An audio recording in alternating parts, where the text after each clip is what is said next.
Hi, this is Eric coming to you from Appenberry's Gardens in Orlando, Florida.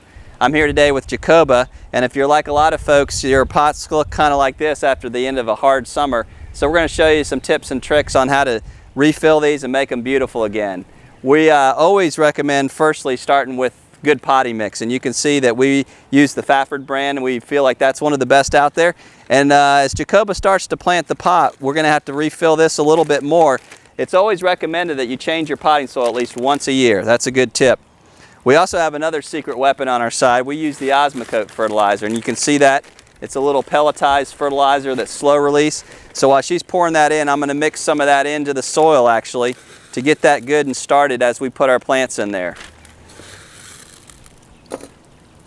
Now we picked a number of different plants today. We like to fill the plants as much as possible to give you a tall element, a medium element, and then usually something that's going to spill over the front. And as Jacoba plants these, you're going to notice that one of the things she always does is breaks the root system up off the bottom of the plant. That encourages new root growth, which is actually going to precede the top growth and is an important part of planting your pots. Another really quick tip you can see as she puts it in the ground is you don't ever want to get these too deep. You should always have the surface or top of the plant showing. That's important because if you get it too deep in there, it'll stay too wet and potentially rot it out.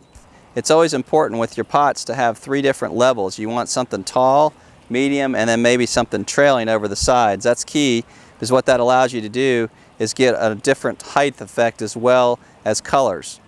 And you can see we're going to use some pretty bold colors. We've got some purple angelonias, some orange and yellow marigolds going in.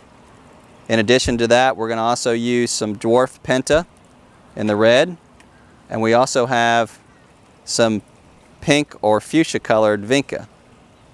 As she's planting those, we're going to put a little more Osmocote on top. And again, because this is slow release, it doesn't burn and it won't harm the plants. And that always helps as far as getting the plants a nice, healthy, good start. Make sure you water it in and you should be good to go. This is Eric and Jacoba from Appenberry's Gardens here in Orlando, Florida. Check us out on the web. It's appenberries.com. We'll see you in the garden center.